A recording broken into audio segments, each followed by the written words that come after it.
Greetings, हरे Krishna.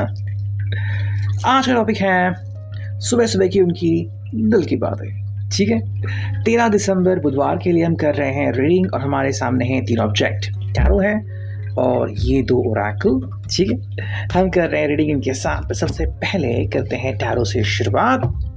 General reading है, सो ये ध्यान में रखिए, हम 12 राशियों के लिए रीडिंग कर रहे हैं।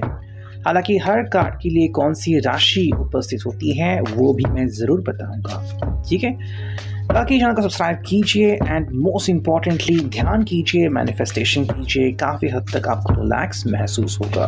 ठीक है, ध्यान से और मैनिफेस्टेशन से जो भी आपकी इच्छाएं हैं या फिर आपके इश्यूज़ हैं उनके जवाब आपको धीरे धीरे मिल ही जाएंगे। देखते हैं हमें यहाँ पे क्या रीडिंग मिलती है। भाई चलो, 4 कार्ड्स तो मिल चुके हैं, ये आ गया 5वां कार्ड। ठीक है, 6th कार्ड, 7th कार्ड, ठीक है, 8 एंड फाइनल देखते हैं 9। चलो 9 कार्ड्स मिल चुके हैं, देखते हैं फाइनली हमें क्या रीडिंग मिलती है।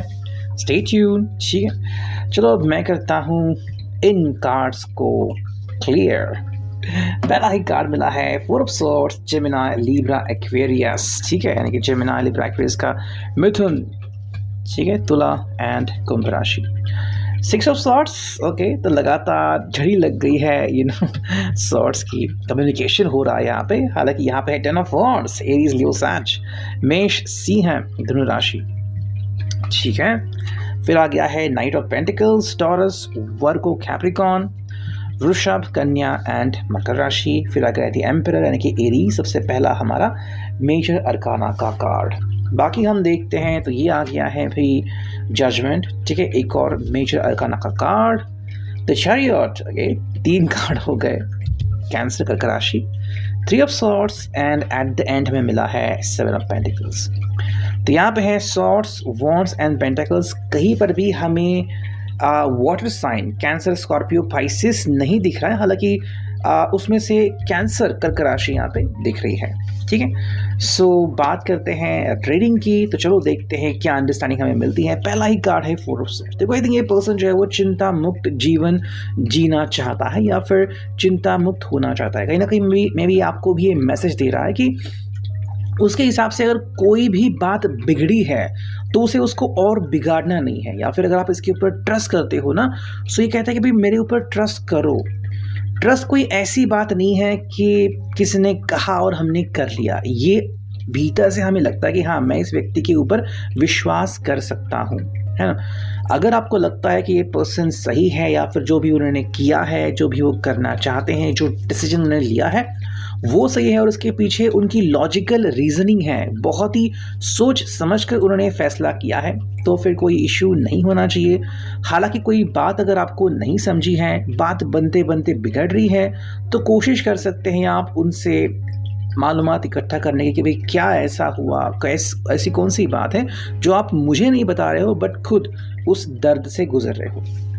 6 ऑफ सॉर्ड्स, कहीं ना कहीं ये पर्सन जो है आपसे दूर जाता हुआ या फिर कि जो लॉजिकल रीजनिंग है, मतलब कि भी जो हल्का जवाब है, जो बहुत ही सीधा जवाब है, उसके उल्टे एक बहुत ही पेचीदा जवाब आपको दे रहा है। ऐसा क्यों हो रहा है? आखिर ऐसी कौन सी वजह है कि ये शांत बैठे हैं? मे बी कम्युनिकेशन इतना क्लियरली नहीं कर रहे हैं, आपको नहीं बता रहे हैं। काफ़ी बार ऐसा होता है, कई बार कि कोई व्यक्ति फ़ोन नहीं उठाता, रिप्लाई नहीं देता। हम फ़ोन करते रहते हैं, आपका फ़ोन बिजी है या फिर व्यस्त है या फिर फ़िलहाल आउट ऑफ कवरेज एरिया है। सो ऐसे में क्या करें, ये भी सवाल उठता है।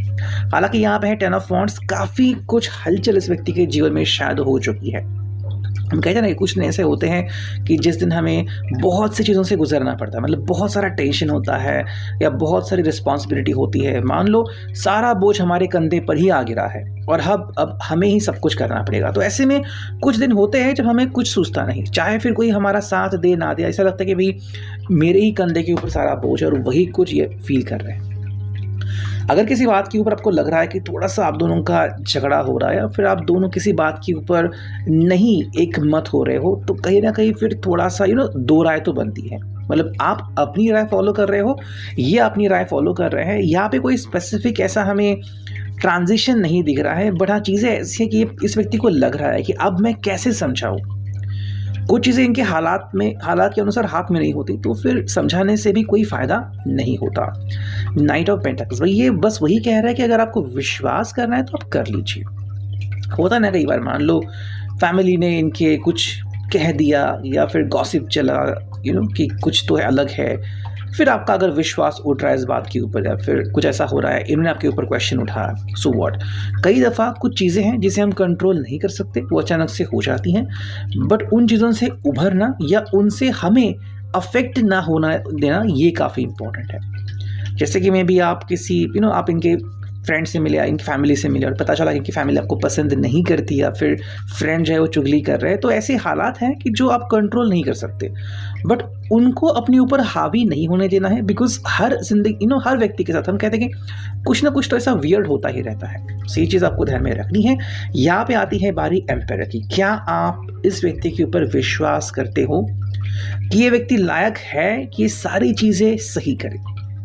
ठीक है, एरीज है, मेष राशि, मंगल का बहुत प्रभाव, बट ये कह रहे हैं कि क्या आप मेरे ऊपर ट्रस्ट कर सकते हो? अगर कर सकते हो तो कोई प्रॉब्लम नहीं, हम सब कुछ सही कर देंगे, और अगर नहीं तो बातें यहाँ पे ही समाप्त हो जाती हैं। ठीक है, क्योंकि यहाँ पे आता है जजमेंट। देखो क्या होता है ना, पहली बार अगर हम कहते हैं कि आई ट्रस्ट यू, जिस वक्त हम कहते हैं आई ट्रस्ट यू, उसी वक्त हम कहते हैं कि अब तुम कुछ करो, मैं तो नहीं करूँ, तुम करो, तुम करके दिखाओ, बिकॉज मैंने तुम्हें पावर दी है।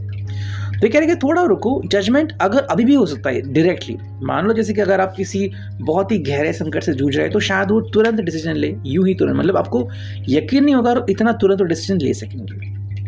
हालांकि कई बार ये व्यक्ति जो है वो सोच में पड़ जाता है, क्या करूँ मैं, दुविधा उत्पन्न होती है। और दुविधा जो मोस्टली होती है वो इमोशंस की होती है। हम कहते हैं ना, एक तरफ कुआं एक तरफ खाई, ऐसे में कुछ डिसीजन ले रहा है। जैसे कि मान लो what about the job, what about the family. कई दफ़ा होता है ना कि आप इसमें से एक चुनो, तो ये चुनाव नहीं कर पाता कोई व्यक्ति। सो इसमें पूरी तरह से इनकी गलती नहीं है, बट कई दफ़ा हालात ऐसे होते हैं कि हम उसे कंट्रोल नहीं कर सकते। ठीक है, तो ये वर्ड हालात और कंट्रोल रिपीट हो रहे हैं। ठीक है, ये आ गए हैं 3 ऑफ सॉर्ड्स। तो कहीं ना कहीं दिल को चोट पहुंचना, दिल टूटना, ऐसी चीज़ें यहाँ पे हो रही है। मतलब मे भी ऐसा हो रहा है कि शायद आप कुछ ऐसा बोलोगे जो इनके लिहाज से सही नहीं है और ये इस बात को दिल पे लेंगे, और शायद ये ऐसा पहले ही बोल चुके हैं या फिर बोल सकते हैं जिसके कारण आपको तकलीफ हो। तो थोड़ा अगर हम सम अप करें तो कहीं ना कहीं बातें ऐसी बनती है कि चीज़ें थोड़ी सी इधर उधर जाती हुई हमें दिख रही है। हालांकि यहाँ पे 7 ऑफ पेंटिकल्स, तो ये चक्कर है यूनिवर्स का। ठीक है, 7 ऑफ पेंटिकल्स बताता है कि अभी यूनिवर्स जो है अपना खेल खेल रही है या फिर हमारी किस्मत जो है वो अपना पासा फेंक रही है। अब नेक्स्ट क्या होगा ये देखना काफ़ी इंपॉर्टेंट है, बट फिलहाल ये सिचुएशन हमें दिख रही है। अब अगर हम देखते हैं इस ओरेकल में से कोई कार्ड, तो देखते हैं हमें क्या रीडिंग मिलती है। आई थिंक हम पहले एंजल्स को ही देखते हैं। यस, 2 कार्ड्स आ गए हैं। देखो, medicine Buddha, in the company of others I am healing presence, peaceful blue vibrations. तो कहीं ना कहीं पे यहाँ पे हील होने के लिए कहा गया है। I release attachments and align with love. अगर आपको प्यार है, इश्क है, मोहब्बत है, तो अटैचमेंट जो है वो जाने दो। अब अटैचमेंट जाने दो का मतलब क्या होता है कि ऐसा नहीं कि आपने, मतलब कई लोग कहते हैं ना कि नहीं तुम इसे जाने दो, कहते हैं कि नहीं भाई हम नहीं जाने दे सकते, तो ऐसा नहीं है।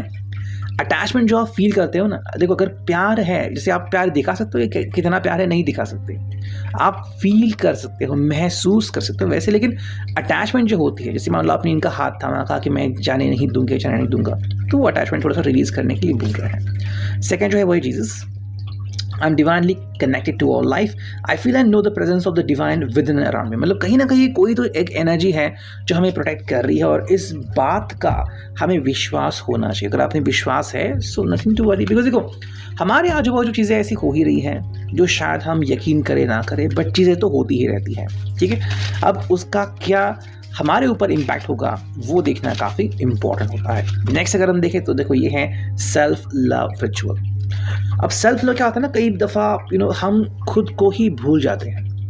मान लो आप ऐसे व्यक्ति जिसको नीट रहना पसंद है, अच्छे से पाउडर लगाना या फिर अच्छे से मेकअप करना या फिर बाल बनाना, है ना, ड्रेस अच्छे से पहनना, लेकिन कुछ दिनों से या फिर कुछ हफ्तों से शायद आप ऐसा नहीं कर रहे हैं, ध्यान नहीं दे रहे हैं। क्यों ऐसा हो रहा है? तो मतलब सेल्फ लव रिचुअल आ रहा है। देखो अगर आप खुश हो ना, तो कोई शायद फ्रस्ट्रेशन, जो व्यक्ति जो फ्रस्ट्रेशन में है वो भी आपको देख के थोड़ी देर के लिए सही अपना फ्रस्ट्रेशन भूल जाएगा। तो अगर इतनी ताकत है आपके सेल्फ लव में तो क्यों नहीं आप ऐसा करेंगे, है ना। तो ये आपके लिए भी इम्पोर्टेंट है और सोसाइटी के लिए भी। नेक्स्ट अगर हम कार्ड देखें जो हमारे लिए आ रहा है और इनके लिए भी इम्पोर्टेंट है, वो है स्ट्रीमलाइन। देखो स्ट्रीमलाइन का मतलब यह है कि कहीं ना कहीं आप दोनों को ये समझना होगा कि बातें चल रही है बट उसे लाइन पे आने के लिए समय लग रहा है। ऐसा नहीं कि आपने जस्ट बटन दबाया और नेट शुरू हो गया। मान लो कहीं से वायर कट है, वैसे ही अगर मान लो इनको कोई ट्रबल कर रहा है तो ये तब तक ठीक नहीं होगा जब तक कि वो इंसान या फिर वो तकलीफ इनसे दूर ना हो जाए। तो आपको वेट करना है। थर्ड जो कार्ड है वो है लाइफ पर्पस। भाई ये काफ़ी इंपॉर्टेंट है आपके लिए। What is the life purpose? Life purpose का मतलब होता है कई दफ़ा कि हमें बस अंडरस्टैंड करना है कि चीज़ें जो हैं वो हमें बियॉन्ड द होराइजन देखनी है, क्षितिज के पार देखना है। कि कुछ चीज़ें जो होती है वो हमें एक लेसन सिखाती है कि चीज़ें सही होंगी, बस आपको फोकस्ड रहना होगा। सो ये है आज का reading. I hope it will resonate.